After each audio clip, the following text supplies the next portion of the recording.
فصل وقد انقسم الناس في المعاملات الربوية إلى ثلاثة أقسام. القسم الأول هداهم الله تعالى ونور بصائرهم ووقاهم شح أنفسهم وعرفوا حقيقة المال بل حقيقة الدنيا كلها وأنها آرية مسلوبة وفيء زائد، وأن كمال العقل والدين أن يجعل الرجل المال وسيلة لا غاية، وأن يجعله خادما لا مخدوما، فتمشوا في اكتساب أموالهم وصرفها على ما شرعه لهم خالقهم الذي هو أعلم بما يصلحهم وأرحم بهم من أنفسهم، فأخذوا بما أحل الله واجتنبوا ما حرم الله، وهؤلاء هم الناجون المفلحون.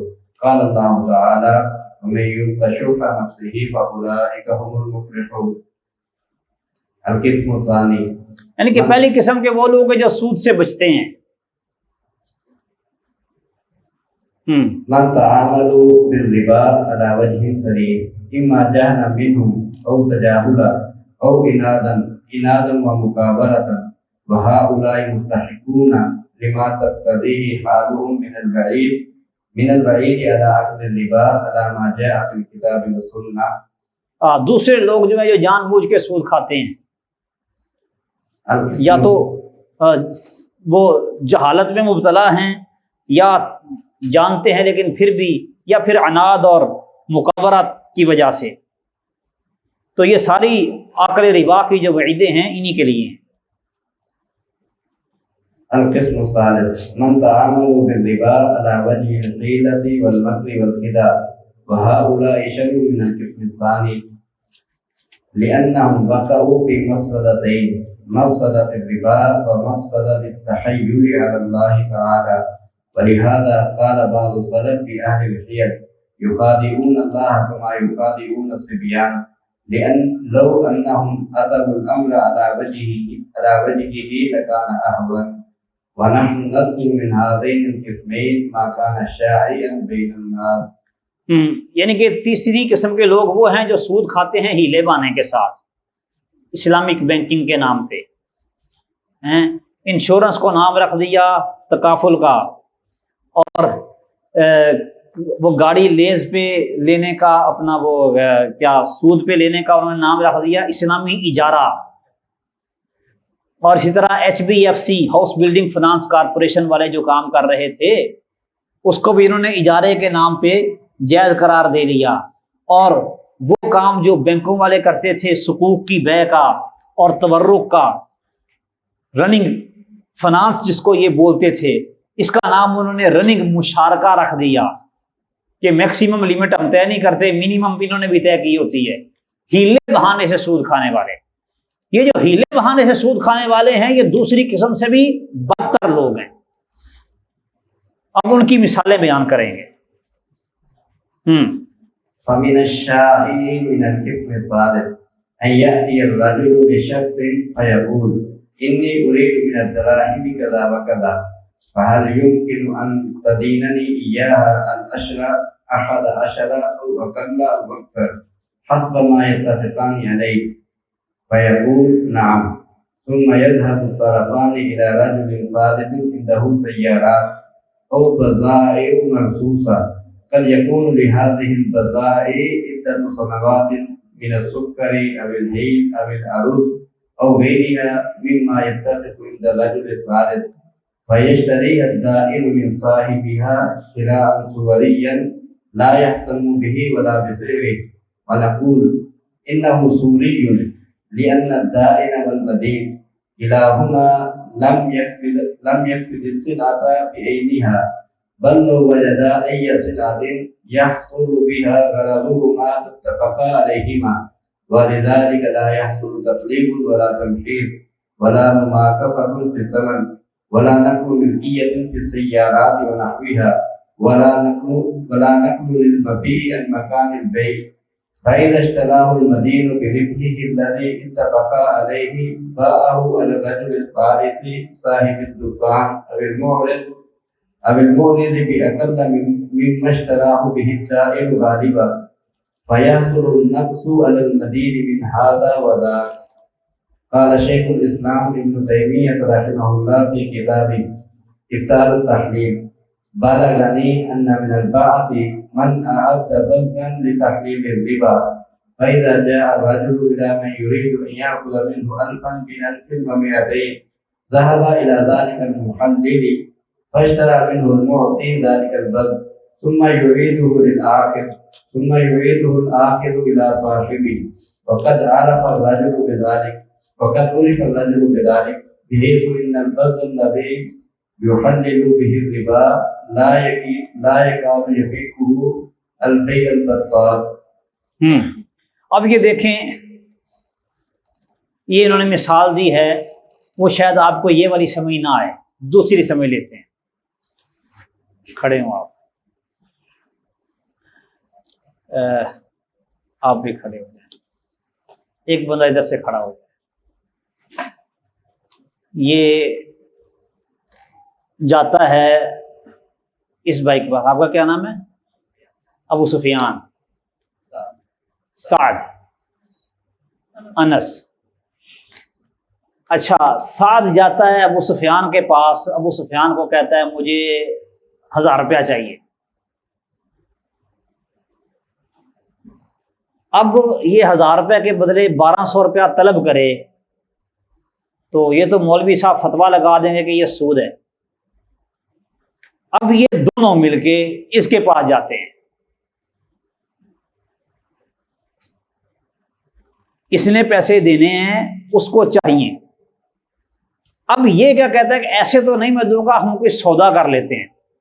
یہ اس کو جا کے کہتا ہے یہ اپنی ٹوپی جو ہے یہ مجھے بیچو گے. اب ان کو ٹوپی کے ساتھ دونوں کو کوئی غرض نہیں ہے، اس کو پیسے لینے کے ساتھ غرض ہے اور اس کو دینے کے ساتھ غرض ہے. اور بیچنے والے کو بھی پتہ ہی ہوتا ہے، اس کو بھی پتہ ہے کہ سودا میرے پاس ہی رہنا ہے. بہرحال وہ کیا کرتا ہے، یہ ٹوپی اس کو چاہیے تھا کتنا؟ 1000 روپیہ چاہیے تھا نا. یہ ٹوپی مثال کے طور پہ سمجھیں کہ یہ بادشاہ سلامت کی ٹوپی ہے جس پہ جواہرات جڑے ہوئے ہیں. اب کیا ہے کہ یہ شخص اپنی ٹوپی کی قیمت بتاتا ہے کہ جی یہ 10,000 روپے کی ٹوپی ہے، پتہ لاؤ دو. 10,000 روپے کی ٹوپی یہ خرید لیتا ہے. اب یہ کہتا ہے یہ ٹوپی میں نے خرید لی ہے، یہ ٹوپی میں آپ کو 12,000 روپے کی فروخت کرتا ہوں. 10,000 کی لے لی ہے، 12,000 روپے کی میں آپ کو فروخت کرتا ہوں. اب ٹھیک ہے جی، ٹوپی میں درمیان میں کچھ بھی نہیں ہو رہا، کھڑے کھڑے سودے بازی ہو رہی ہے. 12,000 روپے کی اس نے لے لی، تھا تو اس کے پاس 1000 روپیہ بھی نہیں اور 12,000 کی ٹوپی لے کے فارغ ہو گیا. اچھا، 12,000 کی ٹوپی لینے کے لیے اب ظاہری بات ہے کہ اس کو پیسوں کی ضرورت ہے. یہ کیا کرتا ہے، کہتا ہے مجھے ٹوپی نہیں چاہیے. یہ واپس ٹوپی اس کو بیچ دیتا ہے، واپس ٹوپی اس کو بیچ دیتا ہے. اس نے 10,000 کی بیچی تھی، کہتا ہے وہ تو میری قیمت فروخت تھی، میری قیمت خرید ہے 9,000 روپے. تو ٹوپی واپس لے کے اس نے پیسے دیے تھے، پیسے دے کے اس سے خریدی تھی. ان کا آپس میں زبانی کلامی ابھی سودا ہوا ہے. اب پیسے اس نے ادا کرنے ہیں تو کیا کر رہا ہے، یہ اس کو واپس بیچ رہا ہے. 9,000 روپے کی بیچ کے 9,000 روپیہ یہ لے لیتا ہے. ٹھیک ہے، 9,000 روپیہ اس نے وصول کر لیا بیچ کر. اب یہ 9,000 روپیہ اس کو یہ تھما دے گا. باقی کتنا رہ گیا؟ سودا تو 12,000 میں ہوا تھا نا. تو اب یہ 3,000 روپیہ جو ہے یہ کیا ہوگا، ادھار رہ گیا. دونوں طرف سے اس کے اوپر اس طرح کے ہیلے بہانے کرتے ہیں، بیٹھ جائیں. اس کی ایک اور مثال آپ سمجھیں. ایک آدمی کو ضرورت ہوتی ہے پیسوں کی تاکہ مثال کے طور پر وہ خریدے موٹر سائیکل. موٹر سائیکل خریدنے کے لیے اس کو پیسوں کی ضرورت ہے 1.5 لاکھ روپے کی. اب 1.5 لاکھ روپیہ دینے کے لیے کوئی تیار نہیں ہے. یہ ادھار بیچنے والے بیٹھے ہوئے ہیں, وہ کہتے ہیں کہ ساڈا نقد تے ادھار ریٹ ایک ہی ہے, اسی 2.25 لاکھ دی دینی ہے, 2.25 لاکھ روپے کی لے جاؤ اور پیسے بعد میں دے دینا. اب اصل میں ہے کیا؟ اصل میں اس کے پاس اگر 1.5 لاکھ ہو تو کیا یہ 1.5 لاکھ والی موٹر سائیکل 2.25 لاکھ کی خریدے گا؟ کبھی بھی نہیں. اس کو پیسوں کی ضرورت تھی اور اس نے کیا کیا, اس کے پاس پیسے کا سٹاک تھا. اب وہ پیسے ادھار دے کے 1.5 لاکھ دے کے اور 2.25 واپس لیتا تو اس پہ فتویٰ لگنا تھا کہ یہ سود ہے. اس نے کیا کیا, تو نے موٹر سائیکل ہی لینی ہے نا, موٹر سائیکل میں تجھے خرید دیتا ہوں, موٹر سائیکل میں خرید دیتا ہوں. وہ 1.5 لاکھ کی موٹر سائیکل اسے لی, وہ لے کے کہا میں نے خرید لی, اب تو میرے سے خرید. میں نے خرید لی ہے. بینک اسی طرح کرتا ہے. بینک بذاتی ہی تجارتی ادارہ نہیں ہے, بلکہ وہ مال کی امانت کا ادارہ ہے, مال کی تجارت کا ادارہ نہیں ہے. تو جب آپ کو گاڑی کی ضرورت ہوتی ہے تو پھر بینک گاڑی خریدتا ہے اور وہ خرید کے آپ کو بیچتا ہے. اسلامی بینکنگ ہیلے والی. اور پھر وہ اس پہ مستداد وہ کرایہ بھی ڈالتے ہیں.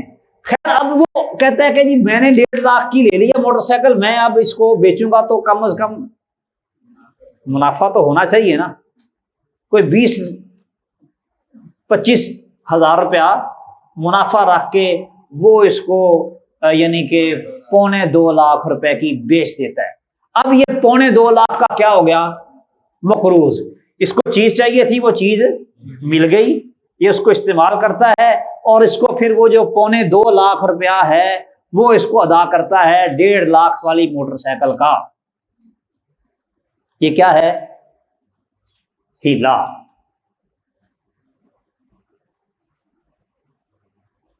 یعنی کہ ویسے تو قرض لیتا تو اس کے اوپر وہ جھٹ فٹ سے سمجھ آ رہی تھی, سب کو نظر آ رہا تھا کہ یہ سود ہے.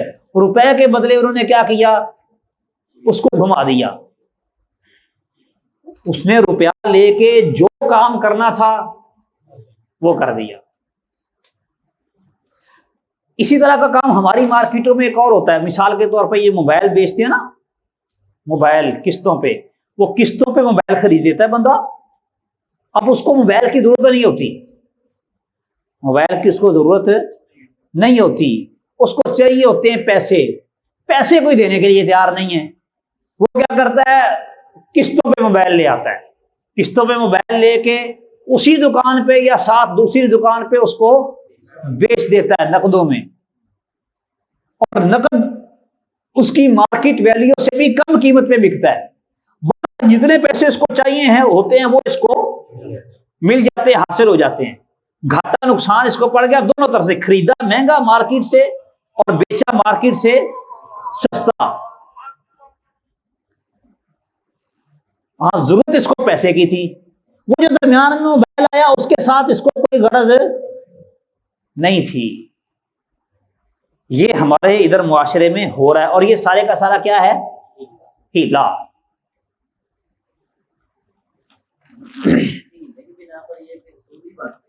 ہے تو سود ہی. آپ ہیلا کریں گے تو وہ ایسا نہیں ہوگا کہ وہ سود نہ رہے, وہ رہے گا سود ہی. ٹیکس میں جب وہ ایک دکان سے خریدتا ہے دوسرے کو جا کر بیچتا ہے تو یعنی یہ عمل پھر بھی اس نے ایک ہیلا ہی کیا ہے, پیسہ حاصل کرنے کا ایک ہیلا کیا ہے اس نے. اس کو بھی ناجائز کہیں. ہاں, اور ویسے بھی اس نے مارکیٹ ریٹ سے اضافی پیسے دیے ہیں, وہ کیوں دیے ہیں, نصیحت کی وجہ سے, تو بھی ناجائز ہے.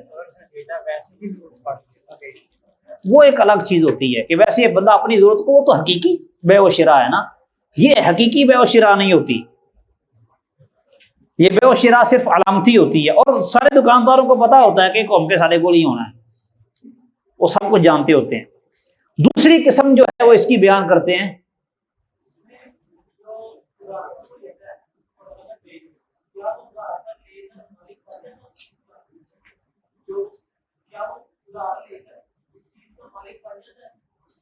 دیکھیں یہی تو بات ہم پہلے کلیئر کر چکے ہیں، جو ہیلے کے قبیل سے اس طرح کے کام ہوں، جن چیزوں کو شریعت نے حرام قرار دیا ہے، وہ حرام طریقے سے طے پانے والا کوئی بھی عقد شرعی طور پر مردود ہے، وہ شرعی مالک نہیں بنتا۔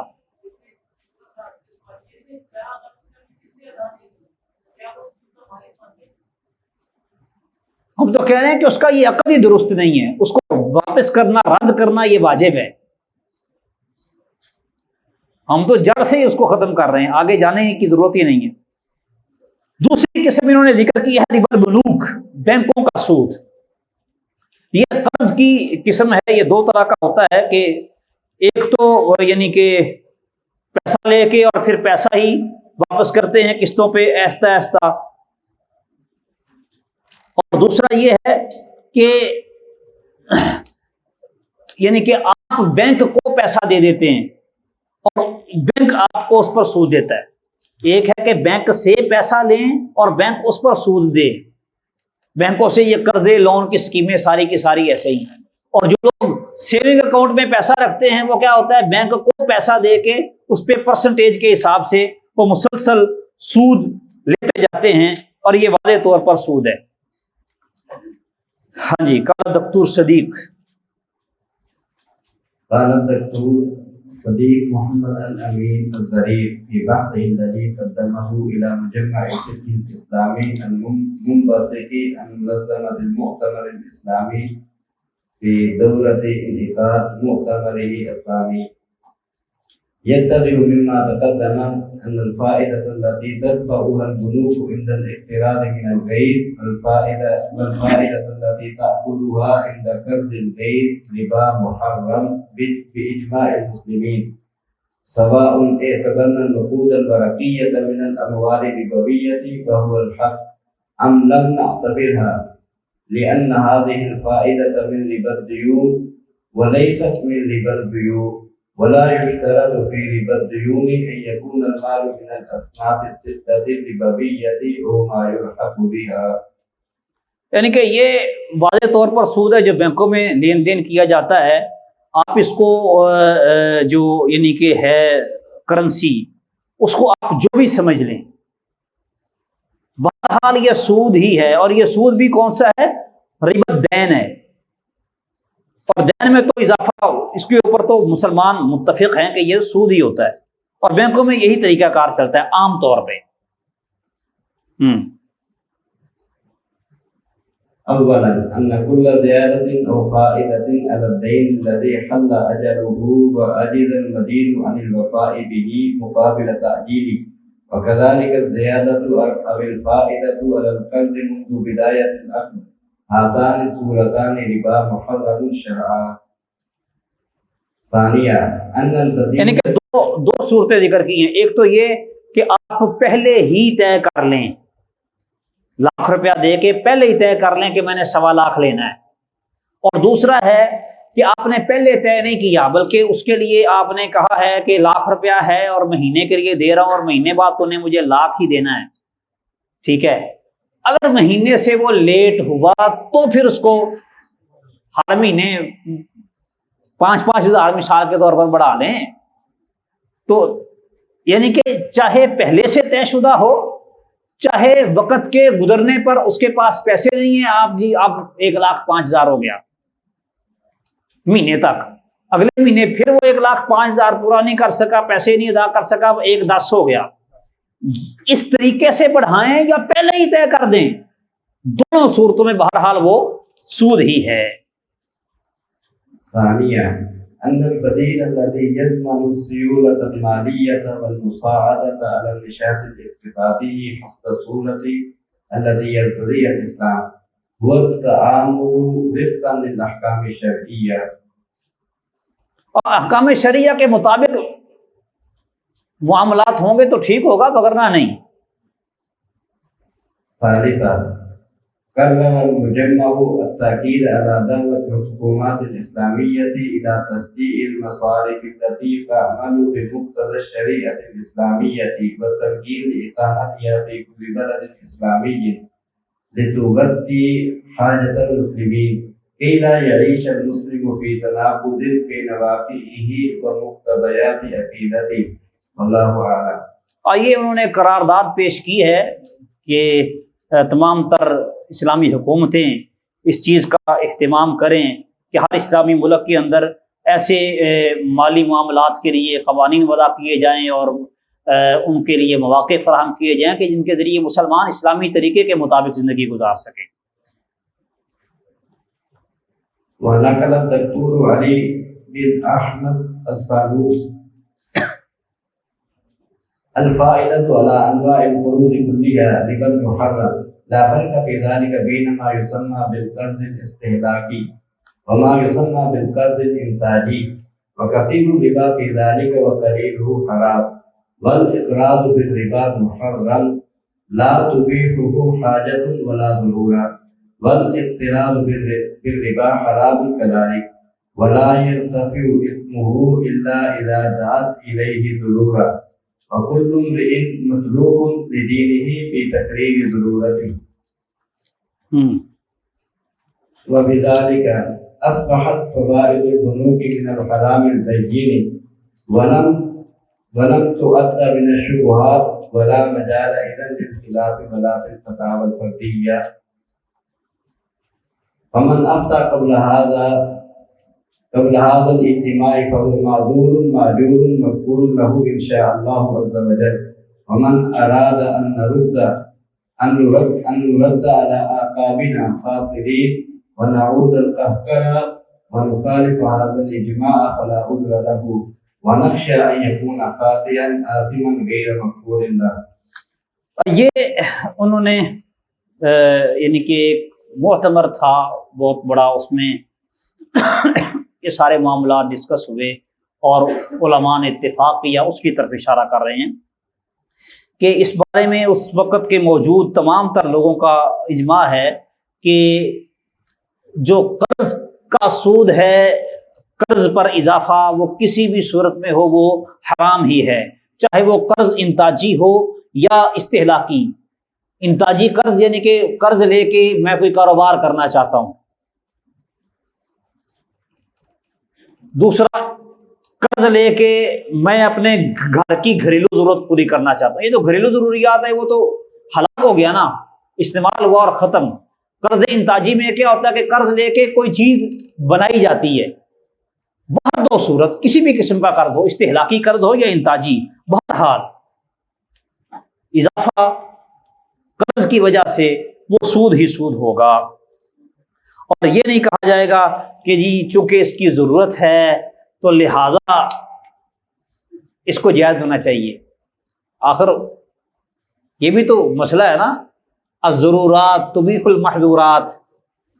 تو وہ یہاں پہ قاعدہ نہیں لگے گا، ویسے بھی یہ سمجھ لیں کہ قاعدہ جو الضرورات تبیح المحظورات ہے، وہاں پہ ضرورات کا لفظ بمعنی استقرار ہے، یہ ذہن میں رکھنا ہے۔ الضرورات تبیح المحظورات میں لفظ ضرورت بمعنی اضطرار ہے، یعنی الاضطرارات تبیح المحظورات۔ عیاشی کرنے کے لیے ضرورت ہے تو اب یہ بھی ضرورت ہے، یہ کوئی ضرورت نہیں ہے۔ اگر کوئی آدمی موٹر سائیکل نہیں خرید سکتا تو سائیکل پہ گزارا کرے، مر تو نہیں نہ چلا۔ استقرار تو یہ نہیں ہوتا نا، استقرار کیا ہوتا ہے کہ جس میں بندے کو جان کے تلف ہونے کا یا کسی عضو کے تلف ہونے کا یا پھر کسی بہت بڑے مالی نقصان کا خدشہ ہو جس کو وہ برداشت کرنے سے قاصر ہو، اس طرح کا معاملہ ہو تو پھر استقرار بنتا ہے، وگرنہ نہیں۔ استہلاکی یہ اوپر لکھا ہوا ہے، یہ پچھلے صفحے پہ ہے۔ اور دوسری بات انہوں نے یہ کہی ہے کہ بینکوں کے جو فوائد ہیں یہ واضح طور پر حرام ہیں۔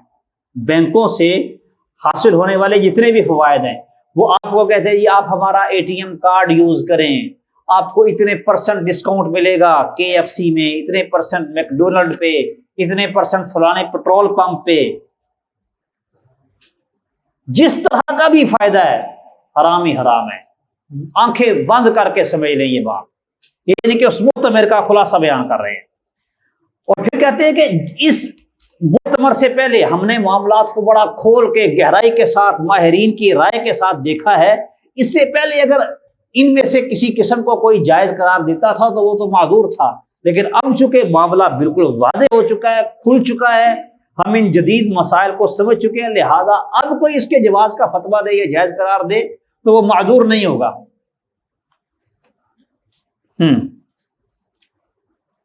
وقوله قبل هذا الاجتباء لعله الإجماع والأجر لهذا المفتي وغيره مشروط بأن تكون الفتوى صادرة عن اجتهاد مبني على العلم بكتاب الله تعالى وسنة رسوله صلى الله عليه وسلم، لقول النبي صلى الله عليه وسلم إذا حكم الحاكم فاجتهد فأصاب فله أجران وَإِنْ أَخْطَأَ فَلَهُ أَجْرٌ وَاحِدٌ. یہ لفظ اجتماع کہتے ہیں کہ شاید یہ جو ہے اجماع مراد لے رہے ہیں جو اس اجتماع میں ہوا. بہرحال اجتماع کا لفظ ہو یا اجماع کا بات ایک ہی ہے. اور اس کے بعد بھی اگر کوئی یعنی کہ پوری بصیرت کے ساتھ اور غور و فکر کے ساتھ کتاب و سنت کے دلائل پر غور کر کے دوسرے موقف کو اپنا لیتا ہے تو بہرحال اس کے لیے اجر ہے.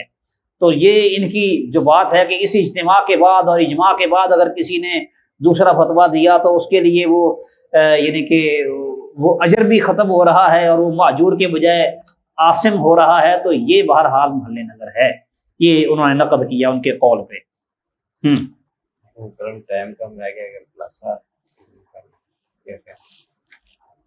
ٹھیک ہے، اگر یہ چند ایک باتیں ہیں کوئی یعنی کہ ہمارے جو مہم چیزیں تھی وہ ساری مکمل ہو چکی ہیں. دوسری بات جو انہوں نے ذکر کی ہے کہ اس میں کئی ایک معتبر ہوئے ہیں اور اس میں یعنی کہ بہت سارے شرعی علوم کے اور اقتصادی امور کے اور قانون کے ماہرین جمع ہوئے اور وہ سب کے سب اس بات پر متفق ہیں کہ یہ جو فوائد ہیں بنوک سے حاصل ہونے والے، بینکوں سے حاصل ہونے والے، یہ سارے کے سارے حرام ہی ہیں. اور وہ لوگ جو یعنی کہ معاملات کی تخریج کرتے ہیں فقہ اسلامی کی اساس پر اور بڑی گہری نظر رکھنا چاہتے ہیں تو وہ ان میں سے بعض لوگ ایسے بھی ہیں اپنے آپ کو بڑے مفکر سمجھنے والے، سمجھنے جس طرح ہمارا غامدی صاحب ہے، یہ کیا کہتے ہیں کہ ربا جو ہے وہ حرام ہے جو ربا فاحش ہو بہت زیادہ. کیوں؟ اللہ نے کہا ہے اضعافا مضاعفاتا، دگنا چگنا کر کے نہ کھاؤ، تھوڑا سا لے لو. تو یہ بھی مشگافی وہ لوگ چھوڑتے ہیں، بڑے متجدد قسم کے جو لوگ ہیں نا اور دین میں بڑے متفکر ہوتے ہیں، مفکر نہیں متفکر. تو بہرحال یہ ان کا استدلال جو ہے ضعفا مضاعفتا سے یہ باطل ہے. سود تھوڑا بھی ہو یا چاہے زیادہ ہو وہ بہرحال حرام کا حرام ہی ہے.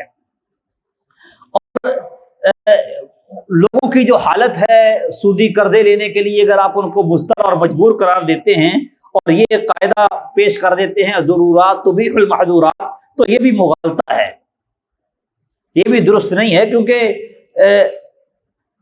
محض وہم کے ساتھ اور ظن و تخمین کے ساتھ خامخواہی استقرارات پیدا نہیں کیے جا سکتے. تو جب یہ بات واضح ہو چکی ہے کہ یہ جو بنوک سے حاصل ہونے والے، بینکوں سے حاصل ہونے والے فوائد جو ہیں یہ ربا ہیں، تو لہذا ضروری ہے کہ ان کے ہر قسم کے فائدے سے بندہ بچ جائے. آخر میں اس کتاب کا جو تیسرا اہم حصہ اور آخری حصہ ہے وہ یہ ہے کہ انہوں نے چند ایک ذرائع ذکر کیے ہیں کہ جن کو اختیار کر کے آپ سود سے بچ سکتے ہیں. ملکی نظام کو چلانے کے لیے معیشت کو چلانے کے لیے بینک بناؤ، بینکوں میں پیسہ رکھو، پھر ان پر یہ سارے جو سودی سرکل ہیں یہ چلاؤ تاکہ آپ کا ملک چلے. یہی کچھ ہے نا ان کی ساری اقتصادیوں کی جو ہیلا سازیاں ہیں ان میں. وہ کہہ رہے ہیں کہ ان کے علاوہ اور بڑے طریقے ہیں، آپ وہ کام کر سکتے ہیں. آپ اپنے پیسے کو محفوظ اور بھی رکھنا چاہتے ہیں، بڑھانا بھی چاہتے ہیں، تو ضروری نہیں کہ آپ بینک میں رکھ کے فائدہ حاصل کریں. اور بھی کام ہے، آپ کسی کو دے دیں، وہ اس کے ساتھ تجارت کرے، مزاربت مشارکت کے ساتھ آپ اس کے ساتھ کام کریں، نفع نقصان میں آپ شریک ہوں. آپ کا پیسہ بڑی جتنی تیزی کے ساتھ بینک بڑھاتے ہیں اس سے کہیں زیادہ تیزی کے ساتھ بڑھے گا.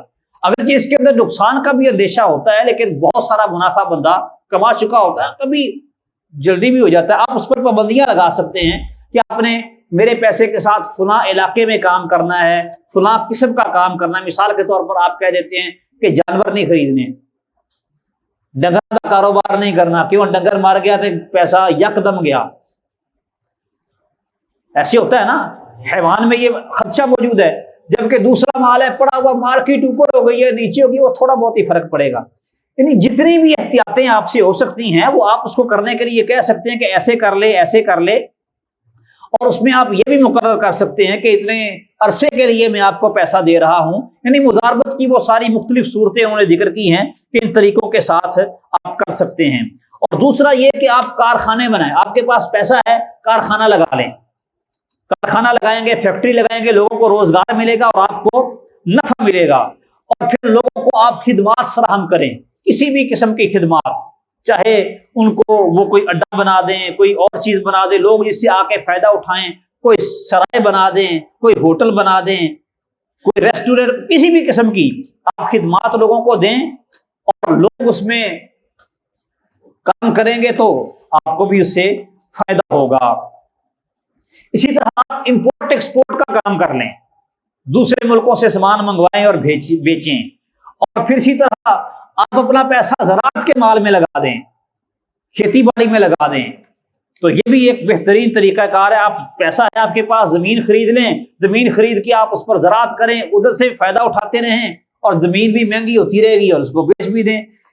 اسی طرح کئی ایک کام ہے جو بندہ کر سکتا ہے جس کے ساتھ وہ سود سے بھی بچ جائے گا اور فائدے بھی حاصل کر لے گا. اسی طرح سے یہ بھی ضروری ہے کہ کچھ اس طرح کی چیزیں بنائی جائیں، قائم کی جائے. اس طرح مثال کے طور پر بینک ہیں. اب بینک جو ہیں وہ آپ کو یہ سہولت دیتے ہیں کہ آپ یہاں پہ پیسہ جمع کروا کے وہاں جا کے نکلوا لیں. تو امانت خانے قائم کر دیے جائیں. امانت خانے، اس طرح حکومت کا مختلف شعبوں میں تعاون ہے لوگوں کے ساتھ. مثال کے طور پر حکومت ہسپتال بناتی ہے، آپ اس سے مفت میں فائدہ اٹھاتے ہیں. حکومت سکول بناتی ہے، آپ اس سے مفت میں فائدہ اٹھاتے ہیں. سہولیات مہیا کرتی ہے نا. بعین ہی حکومت امانت خانے قائم کرے. امانت خانے میں لوگ اپنی امانت کے پیسے جمع کروائیں اور جب چاہیں دوسری جگہ سے نکلوا لیں. جتنے جمع کروائیں اتنے کے اتنے ہی رہیں. اور حکومت کی ذمہ داری ہو کہ اس کو پیسے اتنے فراہم کرنے ہیں. باقی حکومت کا مسئلہ ہے کہ وہ اس کو کسی تجارتی کام میں مضاربت وغیرہ کے لیے لگاتی ہے، لیکن یہ بطور امانت خانہ ہو. ایک تو انہوں نے پہلے بیان کر دیا نا کہ آپ فیکٹری بنا لیں. یہ بھی ہے کہ آپ ایک یعنی کہ کمپنی بنا لیں. کمپنی بنا لیں، اس کے حصص جو ہیں وہ ایک خاص طریقے سے، شرعی طریقے سے. عام طور پر جو حصص کا کاروبار ہے ہمارے ہاں سٹاک مارکیٹ پہ ہوتا ہے، وہ تو بالکل غلط ہے، ناجائز ہے. حصص کیسے؟ جس طرح کہ ایک آدمی کے ساتھ آپ شراکت کرتے ہیں، آپ 10 بندے مل کے شراکت کر لیں اور ہر چیز معلوم ہو، ہر چیز واضح ہو. اس طرح کے کام جو ہیں وہ آپ آسانی کے ساتھ کر سکتے ہیں.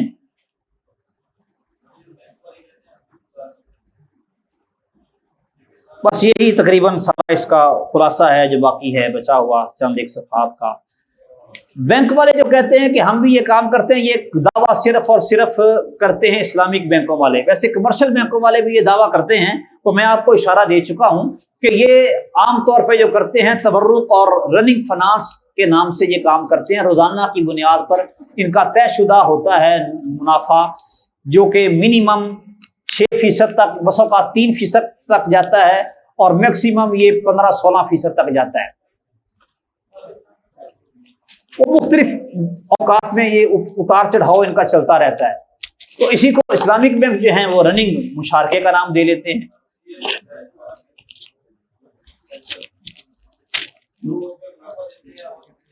نہیں، وہ اصل میں وہ کرتے ہی سودی کام ہے. مسئلہ یہ ہے کہ اگر وہ واقعتاً بینک ایسا ہو کہ آپ سے پیسہ لے اور پیسہ لے کے مثال کے طور پر تجارت میں لگا دے، ٹھیک ہے، واقعتاً بینک ایسا کرنے والا ہو پھر تو بات سمجھ آتی ہے.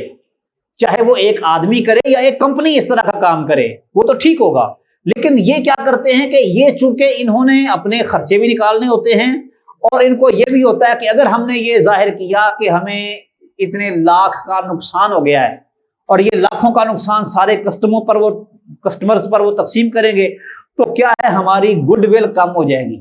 لوگ ہمارے بینک سے پیسہ نکالنا شروع کر دیں گے کہ ان کو کاروبار ہی کرنا نہیں آتا، نقصان ہونا شروع ہو گیا ہے. جو ہی پتہ چلتا ہے نا کہ نقصان ہونا شروع ہوا تو سرمایہ دار اپنا سرمایہ فوری طور پر وہاں سے نکالتا ہے. تو اس لیے یہ نقصان شو کرنا ہی نہیں چاہتے. اگر شو نہیں کرنا چاہتے تو یہ ہونے بھی نہیں دینا چاہتے، اور نہ ہونا نقصان یہ صرف سود میں ہے اور کہیں نہیں ہے. جی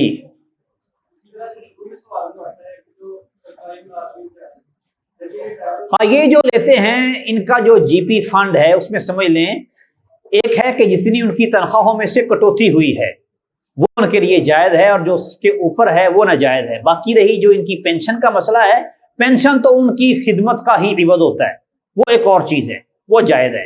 اور اس کی باقاعدہ طور پر یہ جو جی پی فنڈ ہے اس میں سود لینے یا نہ لینے دونوں کا آپشن موجود ہوتا ہے. ملازمت کے دوران جب وہ یعنی کہ ایگریمنٹ طے کرتے ہیں تو اس وقت ان سے پہلے تو وہ خود دیتے تھے ورقہ، اب ان سے ورقہ طلب کیا جاتا ہے. طلب کرنے پر وہ دے دیتے ہیں. اگر آپ لکھ دیں کہ میں نے سود وصول نہیں کرنا تو جتنی کٹوتی ہوئی ہے اتنی ہی واپس ملے گی.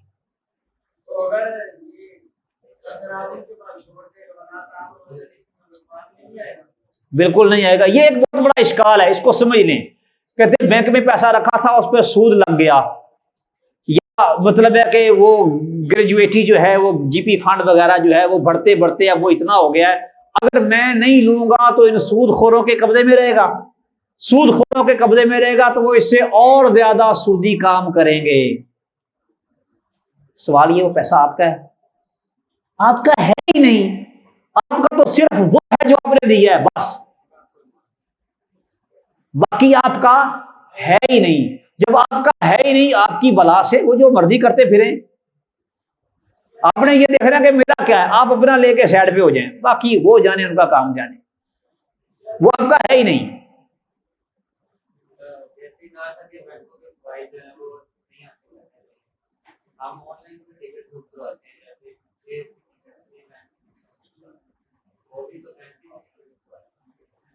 یہ ایک الگ مسئلہ ہے کہ اس وقت دنیا میں جو نظام چل رہا ہے اس کے لیے بینک ناگزیر ہو چکے ہیں، ٹھیک ہے. اور ستم یہ ہے کہ جتنے بھی بینک ہیں سارے کے سارے سودی ہیں. اب ہم کیا کریں؟ یہ واقعتاً ایک سوال ہے. تو اس پہ ایک تو یہ ہے کہ حکومت کو اس کا بندوبست کرنا چاہیے، سود سے جان چھڑوانی چاہیے قوم. ایک تو یہ بات. دوسری بات یہ کہ موجودہ بینکنگ سسٹم میں آپ کاروبار نہیں کر سکتے، بلکہ بیرون ملک تو آپ سفر نہیں کر سکتے، اور بہت کچھ ایسا ہے جو کہ آپ بینکوں کے بغیر نہیں کر سکتے. تو ایسے میں آپ کیا کریں؟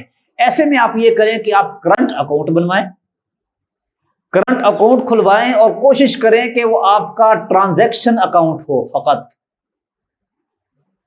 اس میں آپ پیسہ پڑا نہیں رہنے دیں. جتنی پیسے کی ضرورت ہے ادھر سے ڈالے ادھر گئے. جو کاروباری لوگ ہیں ان کے لیے تو بہت آسان کام ہے یہ، کیونکہ ہم نے کاروبار کیا ہوا ہے، ہمیں پتہ ہے. ہوتا کیا ہے کہ بہت سے لوگوں سے لینا ہوتا ہے اور بہت سے لوگوں کو دینا ہوتا ہے. جو ہی بینک کے اکاؤنٹ میں پیسہ آتا ہے فوری طور پر میسج آ جاتا ہے، جی فلانے بندے نے پیسے بھیجے، ہاں جی آ گئے، جی آ گئے ہیں، ادھر سے ہی بیٹھ کے آگے ٹرانسفر کر دیے. ٹھیک ہے، اس کے چارجز لیں، وہ تو حق بجانب ہیں. ہمیں سروسز دیتے ہیں تو خدمات کی وہ فیس لیں، اس میں تو کوئی حرج نہیں ہے. لیکن یہ ہے کہ آپ کا مسئلہ یہ ہے کہ پیسہ اگر بینک کے اندر موجود پڑا رہتا ہے تو وہ بھی سود میں استعمال ہوتا ہے، اور یہ منٹوں سیکنڈوں کے حساب سے ہوتا ہے. اور پھر یہ اگر آپ اس کو as a transaction account use کرتے ہیں، اس سے بھی ان کا فائدہ ہے کہ ہمارے رننگ اکاؤنٹس اتنے ہیں، پیسے کی گردش اتنی ہو رہی، اس کی گڈ ول بینک کے اوپر ہوتی ہے، اور گڈ ول کی وجہ سے پھر اس کو سرمایہ زیادہ ملتا ہے. یہ چیز بھی اثر انداز ہوتی ہے، لیکن اب کیا کریں، اس کے بغیر چارہ ہی نہیں ہے. یعنی کہ جس طریقے کے ساتھ آپ یوں سمجھے کہ ہم نے بہت ساری چیزوں کو قبول کیا کہ ہماری زندگی اس کے بغیر ممکن نہیں ہے. آج سے آپ 2023 ہے تو 2013 میں چلے جائیں، 10 سال پہلے. 10 سال پہلے اگر کسی کے پاس شناختی کارڈ نہیں ہوتا تھا تو وہ زندہ رہ سکتا تھا پاکستان میں.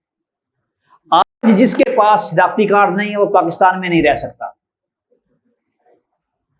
پہلے لوگ کہتے تھے اس پہ تصویر ہے میں نہیں بنوانا، اور ساری زندگی گزر جاتی تھی، نہیں بنواتے تھے، کوئی پرواہ نہیں تھی. لیکن اب تصویر حرام ہے، نہیں کھنچوانی. شناختی کارڈ کے لیے وہ بھی کھنچوائے گا جو کہتا ہے حرام ہے. ہم بھی کہتے ہیں کہ یہ حرام اور ناجائز ہے، لیکن یہ ایسی چیز ہے کہ اس کے بغیر گزارا نہیں ہے.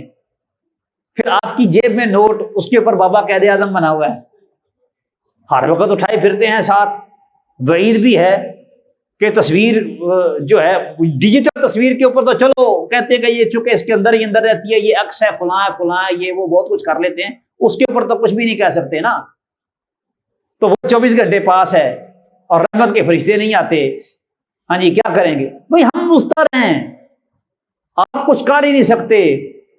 چلو کوئی 100-50 کی بات ہو، 10-20 کی، پھر تو ہم روپے والے ٹھپے لے لیں، چھوٹے چھوٹے 5 روپے والے، 2 روپے والے کے اوپر بھی بابا بنا ہوا ہے. لیکن زیادہ پھر کیا کریں، ہمارے پاس کوئی دوسرا راستہ ہی نہیں ہے. یہ ہے حقیقی اضطرار. اس کے بغیر آپ کچھ کھا نہیں سکتے، پی نہیں سکتے، گھر نہیں چلا سکتے، کیا کریں گے؟ تو جس کی ضرورت نہیں ہے بینک میں نہ بینک کا اکاؤنٹ بنوائے، اس کا کام چلتا ہے، چلنے دیں. بالکل اضطرار نہیں، میں تو اس کو حرام کہتا ہوں. ڈیجیٹل فوٹوگراف یہ جنہوں نے لگایا ہے ان کے نزدیک جائز ہوگا. میرا اپنا موقف ہے، میں اپنے اس موقف پہ قائم ہوں، اور میں یہ سمجھتا ہوں کہ یہ جو یعنی کہ ویڈیو ہے، یہ بھی کوئی سٹل پکچر نہیں ہوتی، اپنا وہ متحرک تصویر نہیں ہوتی، سٹل پکچر ہی ہوتی ہے. اور یہ تیزی کے ساتھ سلائیڈ شو کرتا ہے یہ کیمرہ، جس سے تصویر متحرک نظر آتی ہے.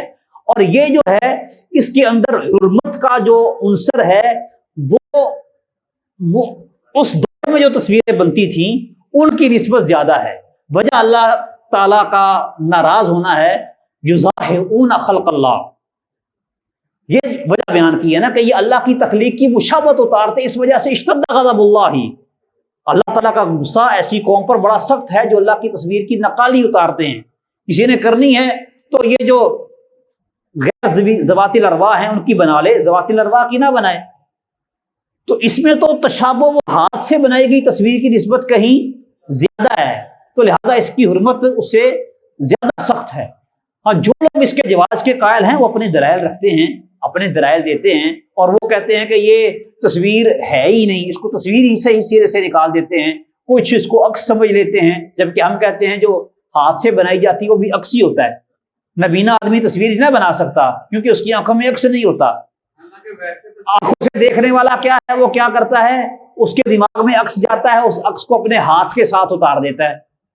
یہ کیمرہ وہ کام کر دیتا ہے. مشین کے ساتھ آٹا گوندنے سے اور ہاتھوں کے ساتھ آٹا گوندنے سے آٹا تو آٹا ہی رہے گا نا، فرق تو نہیں پڑے گا.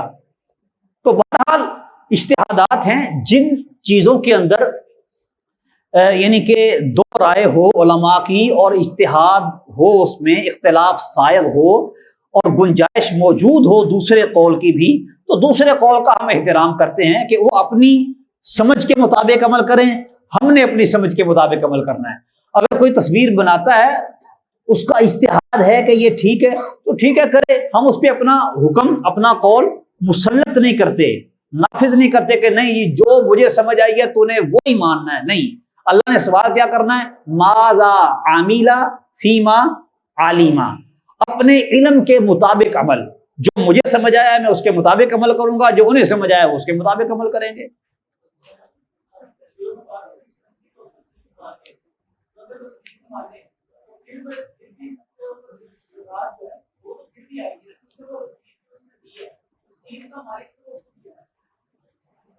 ہر رسید ماننے کی صورت میں اس پہ یعنی کہ چونکہ وہ رسید ہے گویا کہ اس کے پاس وہ چیز ہے تو اس پہ وہ زکوٰۃ ادا کرے۔ ہاں بٹ کوئن والا معاملہ یہ ہے کہ بٹ کوئن کو پاکستانی گورنمنٹ نے مثال کے طور پہ ابھی تک تسلیم نہیں کیا، تو کیا پاکستان میں بٹ کوئن کے ساتھ لین دین جائز ہوگا کہ نہیں؟ سوال یہ ہے یہاں پہ کہ کیا کسی بھی چیز کے نقدی ہونے کے لیے، کرنسی ہونے کے لیے، ثمن ہونے کے لیے حکومت کا اس کو تسلیم کرنا ضروری ہے؟ اگر تو ہم یہ اصول بنائیں کہ وہ چیز قیمت بن سکتی ہے جس کو حکومت تسلیم کرے، پھر تو یہ ناجائز ہوگا، جبکہ حقیقت میں ایسا نہیں ہے۔ حکومت کا ماننا یا نہ ماننا ضروری نہیں ہے۔ کتنی ایسی چیزیں حکومت کو پتہ بھی نہیں ہے اور پوری دنیا میں رائج ہیں اور حکومتیں خاموش ہیں اس پہ، حکومتیں اس پہ خاموش ہیں۔ اب آپ سافٹ ویئر کو ہی دیکھ لیں، نت نئے جدید سافٹ ویئر نکلتے ہیں، آپ اس کو بیچیں گے، خریدیں گے، کیا یہ جائز ہے کہ نہیں جائز؟ اب کیا ہر ایک کے بارے میں گورنمنٹ وہ نوٹیفیکیشن جاری کرے گی؟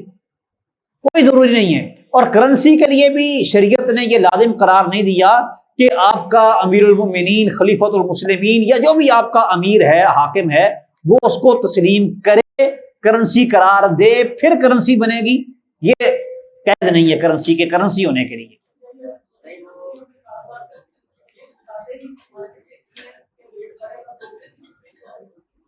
ہاں ایک ہے کہ کسی چیز کو اس لیے رکھنا اپنے پاس کے ریٹ بڑھے گا تو بیچیں گے، یہ جائز ہے۔ دوسرا ہے کہ مارکیٹ سے ایک چیز کو غائب کر دینا ریٹ بڑھانے کے لیے، ریٹ بڑھانے کے لیے، یہ ناجائز ہے۔ دونوں میں فرق ہے۔ ہاں جی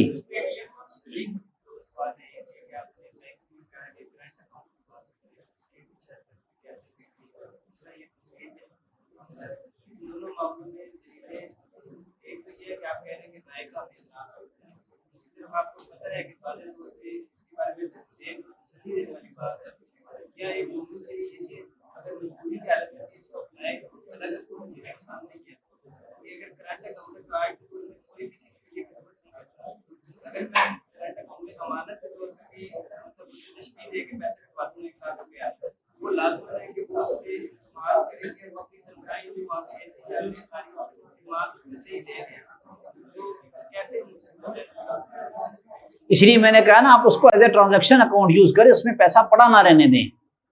کوشش یہ کریں، دیکھیں جو کاروباری ضرورت کے لیے اکاؤنٹ آپ بنائیں گے نا، تو کاروباری آدمی اگر وہ لاکھوں اس نے لوگوں سے لینا ہے تو وہ لاکھوں کا مقروض بھی ہوتا ہے، تو جس کو اس نے دینا ہے دے، وہ ایڈوانس چلے نا کہ پیسہ آئے گا تو دیتا ہوں، ادھر سے آیا ادھر بھیج دے، اس کی تو ہے مجبوری اور ضرورت۔ ایک عام آدمی کو تو ضرورت ہی کوئی نہیں ہوتی اکاؤنٹ کی، اس نے وہ اپنا سودا بنانا ہے، بیچنا ہے، یا ملازم ہے، ملازمت کرنا ہی ہے، تنخواہ اس نے وصول کرنی ہے، وہ لے لے۔ اب یہ تنخواہ والا معاملہ بھی بڑھ گیا ہے کہ تنخواہیں بھی بینکوں میں آتی ہیں، یہ بھی ایک ٹینشن ہے، تو کدھر سے آپ بھاگیں گے؟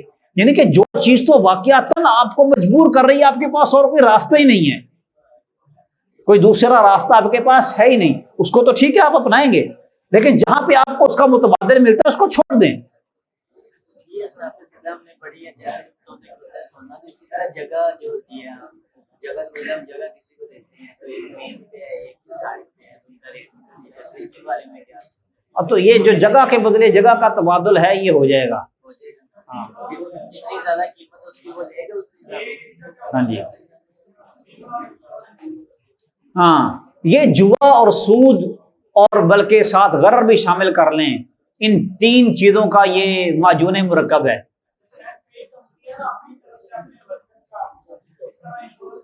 جی ہیلتھ انشورنس کرواتی ہیں کمپنیاں از خود، تو وہ جس نے کروایا وہ جانے، ان کا کام جانے، ہمیں اس سے کیا؟ اس میں کیا ورکر کا کیا لینا دینا ہے اس کے ساتھ؟ تو سہولت نہ لے، وہ اپنی تنخواہ سے اپنی ضرورت پوری کرے۔ مثلا ہیلتھ انشورنس ہی ہے نا، اور اس وقت پاکستان میں بھی یہ لازم ہو چکا ہے، حتیٰ کہ چھوٹے چھوٹے کارخانے والے جو ہیں وہ بھی اپنے موجود جو ہوتے ہیں افراد ان کے حساب سے وہ انشورنس کرواتے ہیں، یا وہ ایک اور بھی ہے اپنا، اب مجھے اس کا نام نہیں یاد آ رہا، تو کوئی ہسپتال ہے, سول ڈیفینس یا اس طرح کا کر کے کچھ ہو, سوشل سیکورٹی, ہاں سوشل سیکورٹی والا, اب ان کے ساتھ ٹھیکہ کر لیتے ہیں. جیسے کسی بھی کمپنی کے لیے لازم ہے کہ ان کے لیے یہ کریں, اسی طرح دیگر چیزیں بھی, سیفٹی اقدامات جو ہیں یہ بھی لازم گورنمنٹ کی طرف سے لازم قرار دیا ہوا ہے. تو اب اس میں ملازم کا تو کوئی عمل دخل نہیں ہے, اور بلکہ وہ بھی نہیں چاہتے کہ ہم یہ کام کریں. کئی فیکٹریوں والے, کارخانوں والے نہیں چاہتے, لیکن وہ مجبور ہیں. اگر وہ نہیں کریں گے تو ان کا کارخانہ, فیکٹری بند ہو جائے گی. اور صرف یہی نہیں ہے, اب تو آپ کی مساجد بھی اس کی زد میں ہیں. وہ مساجد جو مین جگہوں پہ ہیں, مین روڈوں پہ ہیں, جامع مساجد ہیں بڑی, جہاں پہ لوگوں کا رش زیادہ ہوتا ہے, وہاں پر سی سی ٹی وی کیمرے لگانا گورنمنٹ کی طرف سے واجب ہے. اگر نہیں کریں گے تو ہاں یہ ہے کہ آپ کا مقامی جو انسپیکٹر ہے, چیکر ہے, یا وہ جو بھی لوگ ہیں ذمہ داران, وہ چلو آپ کا کچھ لحاظ کر لیں کہ خیر ہے بڑے مولوی صاحب نے, ہیں جی. لیکن خدا نہ خواستہ وہاں پہ اگر کسی قسم کا کوئی معاملہ ہو جاتا ہے, کوئی حادثہ ہو جاتا ہے, اور اس کی سی سی ٹی وی فوٹیج نہ ہوئی, پھر مسئلہ بنے گا مولوی صاحب کے لیے بھی, اور انتظامیہ کے لیے بھی, اور سب لوگوں کے لیے. یعنی کہ گورنمنٹ کی طرف سے یہ لازم کر دیا گیا. اب ہم کیا کریں؟ مثال کے طور پر میرا موقف ہے کہ تصویر ہمیں نہیں بنوانی چاہیے, ٹھیک ہے یہ نہیں بنوانی چاہیے. میں یہاں سے نکلتا ہوں بازار میں, ہر بندے نے اپنے گھر کے آگے سی سی ٹی وی کیمرہ لگایا ہوا ہے. مارکیٹ میں جاتا ہوں تو آگے جگہ جگہ سی سی ٹی وی کیمرہ. میرا خیال نہیں ہے یہ. اب وہ روڈوں کے اوپر بھی لگے ہوئے ہیں, مین روڈوں کے اوپر بھی. وہ جنہوں نے کیا وہ کام ان کے ذمے ہے, ہم اس سے بری ہیں.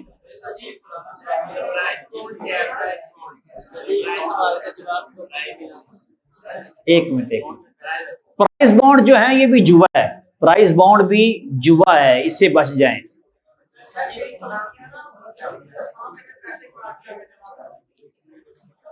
وہ ورکر وہاں پہ مجبور ہے, وہاں پہ ورکر مجبور ہے, دینے میں مجبور ہے نا, تو جتنی اس کی تنخواہ سے کٹوتی ہوئی ہے اتنے کا وہ فائدہ اٹھا لے, باقی نہ لے.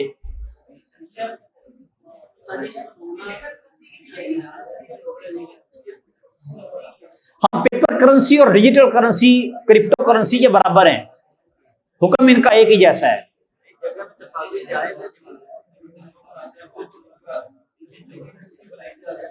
جس کی بنائی جا رہی ہے اگر تو اس نے خود بنوائی ہے اور شوق سے, ہاں بھائی میں بیٹھا ہوں سیلفی لے لو, یہ تو برابر کا گناہ کا شریک ہے نا, اس میں تو کوئی دو رائے نہیں ہے. اور وہ ہے جس طرح میں نے آپ کو کہا کہ میں یہاں سے نکلتا ہوں ہر طرف کیمرے کیمرے لگے ہوئے ہیں, اس میں میرا اپنا کوئی اختیار نہیں ہے. اس میں وہ جو کرنے والے ہیں ان کا معاملہ ہے, وہ جواب دیں. ہاں جی, ہم نے دیکھیں, میں نے ایک چیز کو ناجائز سمجھا ہے, ناجائز قرار دیا ہے, ہم نے کہا کہ نہیں کریں. ٹھیک ہے, میرے پاس میسج محفوظ ہے, میں نے کہا رہنے دیں. انہوں نے کر لیا, ان کی کوئی ضرورت ہو گئی ہے, وہ اس کو ویسے ہی جائز سمجھتے ہوں گے, وہ ان کا معاملہ ہے. ہم نے کہہ دیا رہنے دیں, تو ٹھیک ہے, نہیں رہنے دیا وہ ان کا معاملہ ہے.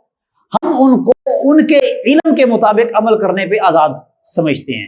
ہاں جہاں پہ مسئلہ اجتہادی نہ ہو وہاں پہ ہم سختی کریں گے.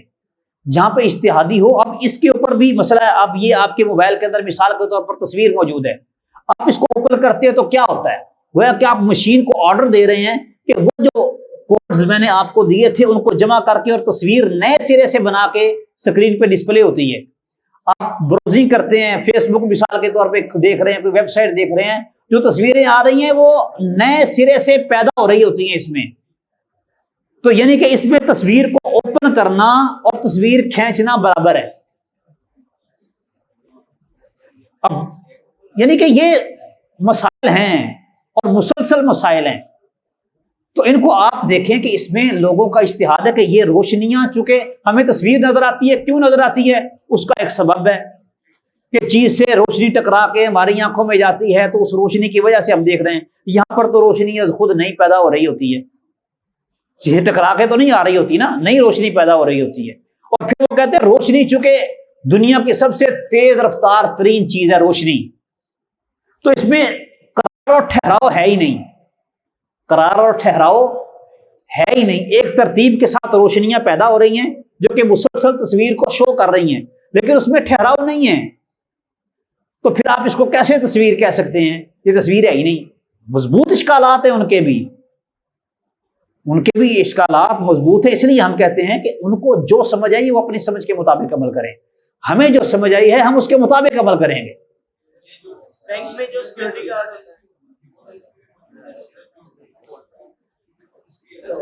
وہ علت شرک نہیں ہے، اس میں علت شرک نہیں ہے، علت ہے یضاہون خلق اللہ، وہ ضعیف ہے۔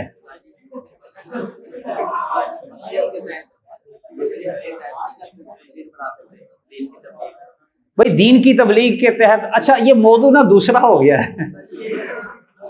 دین کی تبلیغ مولوی صاحب کے وجہ انور نے کرنی ہے یا ان کے الفاظ نے کرنی ہے؟ نہیں، کیسے سمجھ آئے گی بات؟ نہیں سنتے ہیں یا نہیں سنتے اس کو چھوڑ دیں، سوال یہ ہے تبلیغ الفاظ کے ساتھ ہوگی یا مولوی صاحب کے چہرے نظر آنے کے ساتھ ہوگی؟ تو آواز تو آڈیو ہے۔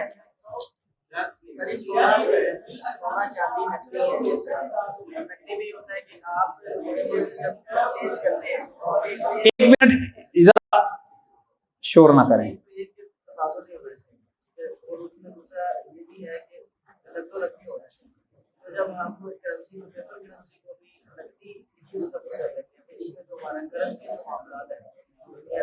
ہاں یہ دو چیزوں کا فرق سمجھ لیں، ایک ہے بیع و شراء کسی چیز کی، دوسرا ہے دین، ادھار کا معاملہ اور ہوتا ہے اور قرض اور ہوتا ہے، تجارت اور قرض میں فرق ہے۔ سونا آپ کسی کو ادھار دے دیں، سونا ادھار دے دیں اور پھر وہ سونا اس سے واپس لے لیں، جتنا دیا تھا اتنا ہی، یہ تو جائز ہوگا۔ نبی صلی اللہ علیہ وسلم پر آیت تیمم جب اتری تھی تو کیا ہوا تھا؟ ہار گم ہوا تھا نا، اور وہ جو اپنا واقعہ افک ہے اس وقت بھی یہی ہار ہی تھا، اور یہ ہار ان کا اپنا نہیں تھا، ادھار لیا تھا اپنی بہن سے۔ تو یعنی کہ سونے کا ہار ہو، چاندی کا ہار ہو، قیمتی موتیوں کا، جو جس بھی چیز کا، یعنی کہ اس چیز کو ادھار دینا، ادھار لینا یہ اور چیز ہے، ان کا آپس میں سودا کرنا یہ اور چیز ہے۔ ادھار جائز ہے، سودے بازی میں ہاں نصیحہ اور تفاضل ناجائز ہے، ادھار میں بھی تفاضل ناجائز ہی ہوگا۔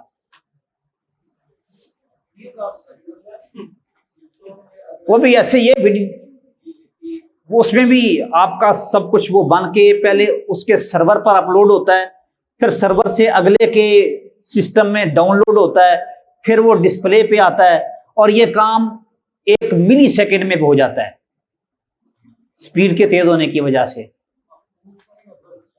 محفوظ ہوتی ہے، میں کہہ رہا ہوں آپ کے مثال کے طور پر اس سے آپ ویڈیو کال کر رہے ہیں نا، اس سے ڈیٹا آپ کی تصویر اپلوڈ ہوگی کمپنی کے سرور پر، واٹس ایپ سے کال کر رہے ہیں، واٹس ایپ والوں کے سرور پر اپلوڈ ہوگی، وہاں سے اپلوڈ ہونے کے بعد اگلے بندے کے موبائل میں ڈاؤن لوڈ ہوگی، پھر اس کو نظر آئے گی۔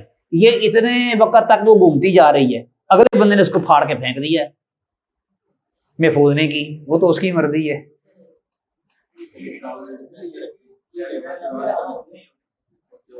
اچھا پیسوں کے عوض جو منٹ ملتے ہیں یہ اصل میں وہ منٹ ہی ہوتے ہیں، پیسے نہیں ہوتے۔ آپ 100 روپے کا بیلنس کرواتے ہیں نا تو 80 روپے آ جاتے ہیں، آج کل کتنے آ رہے ہیں 88 روپے، 12 روپے کم ہو جاتے ہیں۔ تو اصل میں آپ سے کمپنی نے 100 روپیہ لے کے 88 روپے نہیں دیے، بلکہ آپ کو ایئر ٹائم دیا ہے، اس کو علامتی طور پر وہ روپے کا نام دے دیتے ہیں، بس حقیقت میں وہ روپے نہیں ہوتے، اس لیے اس میں پریشان ہونے کی کوئی حاجت اور ضرورت نہیں ہے۔ نہیں ایڈوانس اور چیز ہے، ایڈوانس اور چیز ہے، کیونکہ وہ آپ کے ایئر ٹائم میں سے کٹوتی کرتے ہیں، اس میں سے کٹوتی ہوتی ہے، وہ ناجائز ہے۔ یہ بھی بینک اکاؤنٹ ہی ہیں، ہاں ایک ہی چیز ہے۔ یہ جو مائکرو فنانسنگ اکاؤنٹ ان کو کہتے ہیں، یہ جو موبائلوں کے اوپر بنتے ہیں، یو فون کا بھی ہے اور جیز والوں کا بھی ہے اور ٹیلی نار والوں کا بھی ہے. ٹیلی نار سے تو خیر اب خرید لیا ہے ایم سی بی والوں نے ایزی پیسے کو. تو بہرحال یہ سارے وہ بینک اکاؤنٹ کے حکم میں ہی ہیں. اب تو ہر بینک نے اپنا مائکرو فنانس اکاؤنٹ شروع کر دیا ہوا ہے.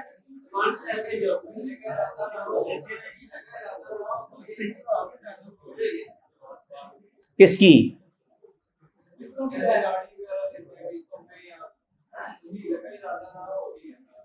قسطوں پہ چیز لینا میں تو اس کو بھی ناجائز کہتا ہوں،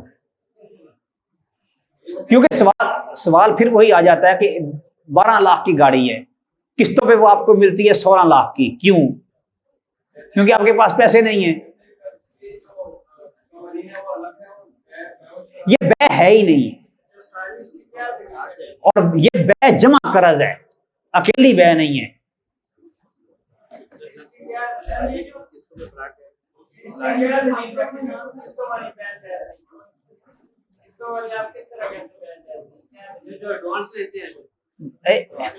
من باع بیعتین فی بیعۃ فلہ اوکاسہما بالربا. اس حدیث میں کل 9 شرائط ذکر ہوئی ہیں اور وہ 9 کی 9 قسطوں والی بے میں موجود ہیں. ٹائم ختم ہو گیا، تفصیل انشاءاللہ پھر کبھی صحیح. جس کو زیادہ جلدی ہے وہ میری ویب سائٹ پہ دیکھ لے، میں نے یہ سارا ڈیٹیل کے ساتھ بتایا ہوا ہے قسطوں والا معاملہ. شیخ نور پوری صاحب رحمہ اللہ کا مضمون بھی ہے، اور وہ مضمون ہے اصل میں مناقشہ ہے اس میں. مطابق حسن ترتوری نے مضمون لکھا تھا، مجلہ نضاء الاسلام میں شائع ہوا تھا بشیر سیال کوٹھی صاحب والے مجلے میں. اس کے جواب میں نور پوری صاحب نے مضمون لکھا تھا، وہ 2 قسطوں میں چھپا تھا. اس کا اردو ترجمہ کر کے شائع کیا ہے احکام و مسائل کی دوسری جلد میں. نور پوری صاحب کی احکام و مسائل کی دوسری جلد میں موجود ہے. ادھر میری سائٹ پر بھی یہ سوال ہے، سوال کے ضمن میں یہ ان کا مضمون مکمل طور پر موجود ہے، پی ڈی ایف میں بھی ہے اور ویسے بھی ہے.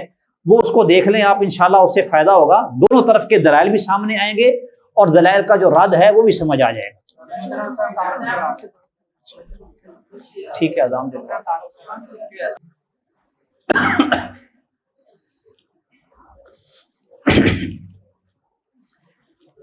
5 بندوں کو پورا اندازے کے ذریعے انعام دیا جائے گا. دل تھام کے بیٹھیں کہ کس کس کی پرچی ہاتھ لگتی ہے. سارے دعا کریں کہ آپ میری لگے.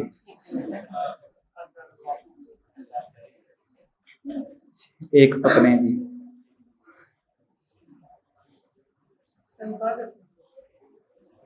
من ہوا 47.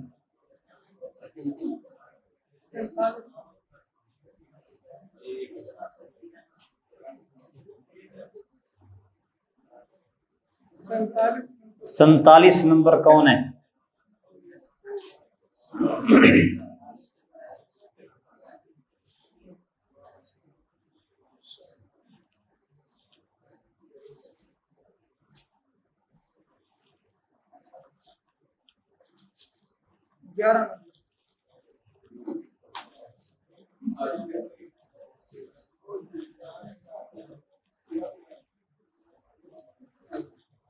ماشاء اللہ.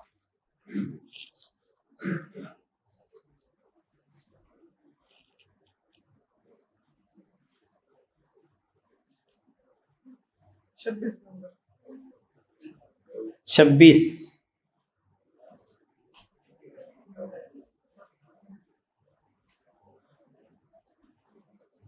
چھبیس نمبر. السلام.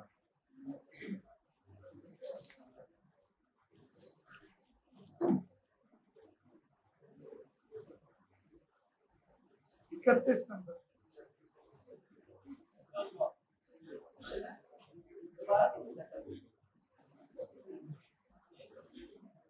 اکتی یہ کوئی ہو رہے. ہاں جی، وہ آخری ہے یہ نہیں. 72 نمبر.